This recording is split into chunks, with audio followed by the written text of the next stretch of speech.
Marvel Comics announced a ton of brand new series over at San Diego Comic-Con. Now that we're a couple weeks removed from the event, Marvel's dropped their full solicitations for November, previewing their upcoming comic books. Today, I wanted to go ahead and break down 5 of the most important titles releasing in November from the House of Ideas. My name is Arico Braddock, and let's go ahead and dive deep into Marvel's upcoming solicitations. But before we go any further, if you're new to the channel, please consider subscribing to the channel for excellent comic book content published on a weekly basis. In addition, why not go ahead and like this video since you're already here? There are so many books coming out in November, but Marvel did give us the heads up on some of the biggest titles coming out over in November. And let's kick things off with a look at arguably, I think, the biggest series of the year. This is Avengers Assemble Alpha #1, and really is the issue that's going to cap off Jason Aaron's landmark Avengers run, featuring kind of a crossover of so many different Avengers characters. And this issue is illustrated by BRYAN HITCH with a cover from BRYAN HITCH as well. Let me go ahead and read some of the solicitation text from Marvel. From throughout time and the far corners of the multiverse, the mightiest heroes of all the Earths are assembling as never before for a battle beyond all imagining, a war that will take us from the prehistoric beginnings of an Earth under assault by the greatest villains who have ever lived to the watchtower that stands at the dark heart of the all and the always, where an army of unprecedented evil now rises. The biggest Avengers saga in Marvel history begins now. So Marvel is clearly not mixing their words here. They're calling this the biggest Avengers saga in Marvel history. Of course, it's going to be in the comics first. This is probably an issue that you're not going to want to miss coming out in November. Really excited to kind of see where Jason Aaron's landmark run on the Avengers ends, and kind of curious to see how he's able to wrap all those plot threads up that he's built out over the past couple years. Let's go ahead and talk about my #4 most anticipated series.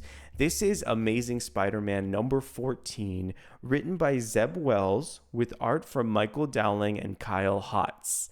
This is a dark web prelude, and I want to read a little bit of the solicitation text to kind of get everybody up to speed here.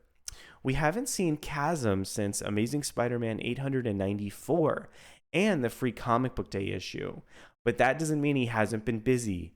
Join us for this very special issue featuring Spidey's most dangerous new villain, as well as the Goblin Queen and a brand new villain you can't believe. And what we're looking at here is the cover from Alex Maleev for Amazing Spider-Man 14.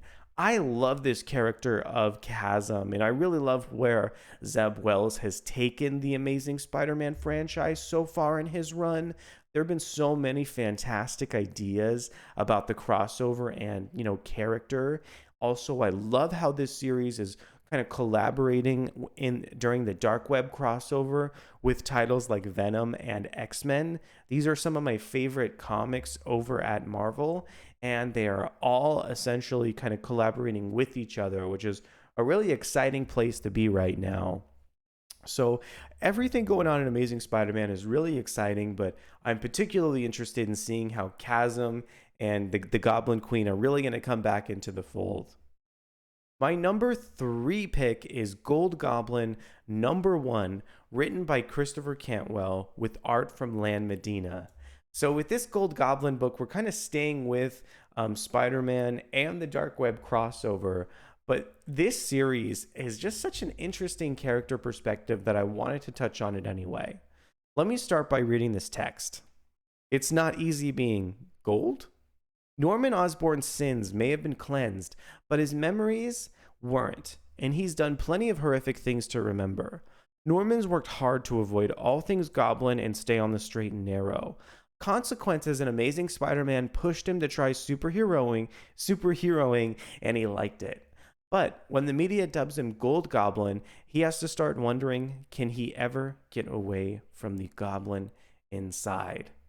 The reason why I'm so excited about this particular issue is because it looks like writer Christopher Cantwell is putting the kind of characterization of Norman Osborn first.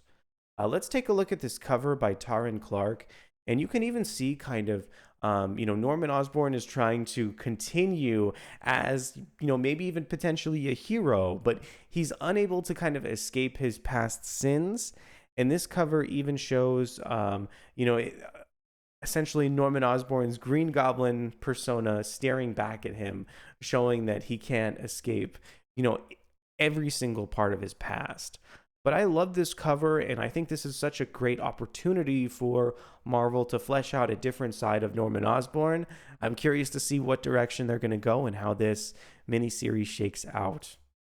Our number 4 pick is the Fantastic Four #1, written by Ryan North with art from IBAN COELLO. Whatever happened to the Fantastic Four? It's the start of a new era for the Fantastic Four, and they're already in a ton of trouble. Something has gone terribly wrong in New York, and the Thing and Alicia are traveling across America to escape it. But when they stop in a small town for the night and wake up the morning before they arrived, they find themselves caught in a time loop that's been going on since before they were born. That's been going on since before they were born. That's been going on since before they were born. So this is the brand new Fantastic Four series, and I had a chance on a recent live stream to kind of go deep and explore what the creative team has in store for this upcoming Fantastic Four series. And I really found that writer Ryan North was trying to basically explain how the previous creative team, featuring writing from Dan Slott, just went so big with their last crossover called The Reckoning War that North is looking to kind of pare down the scope of the series a little bit and tell a couple done-in-one stories, really kind of highlighting the Fantastic Four. I think we need a new entry point into the Fantastic Four franchise. And, what I want is for North to be able to stay on the series a while. So maybe he'll be able to kind of tell those small stories and maybe tell some bigger stories towards the end of his run. Either way, North has an interesting history at Marvel, writing titles like The Unbeatable Squirrel Girl. IBAN COELLO is an excellent artist, and very interested to see what direction they're able to take the Fantastic Four in. These promotional covers for the series are so cool as well. Our last title is Doctor Strange Fall Sunrise #1, written and drawn from Tradd Moore. And look at this, we even have a cover from Tradd Moore as well. I was a huge fan of the Silver Surfer Black miniseries that Moore contributed art to, and Donny Cates wrote as well. And I'm just so excited to see just how adventurous Moore decides to go in with the direction that he takes the Doctor Strange character in. Let me go ahead and read our solicitation. From the mind of Tradd Moore, Doctor Strange awakens alone in a distant world not his own.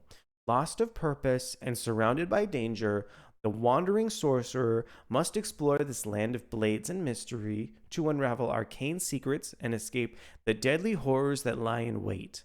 From the fantastical mind of creator Tradd Moore comes a strange story like you've never seen. So this series looks like it has so much potential. The art from Moore really kind of calls back to art from Marvel's earliest days, like with the art from Steve Ditko in particular. And I'm just so excited to see where all these creators take these series. The bottom line here is I'm just shocked at how well Marvel is able to collaborate with some of their different offices right now and produce the best books that they possibly can. I'm not always this big a fan of the House of Ideas, but when something kind of like this special comes along and when so many trains are on the right track, I want to take a special kind of time to showcase all these fantastic books. Thank you so much for sticking with me during the video today. It was a pleasure going through Marvel solicitations with you. Which of these titles are you most excited for? Did I leave out any books that you're really anticipating? Do let me go ahead and know in the comments, and I will see you guys next time. Bye.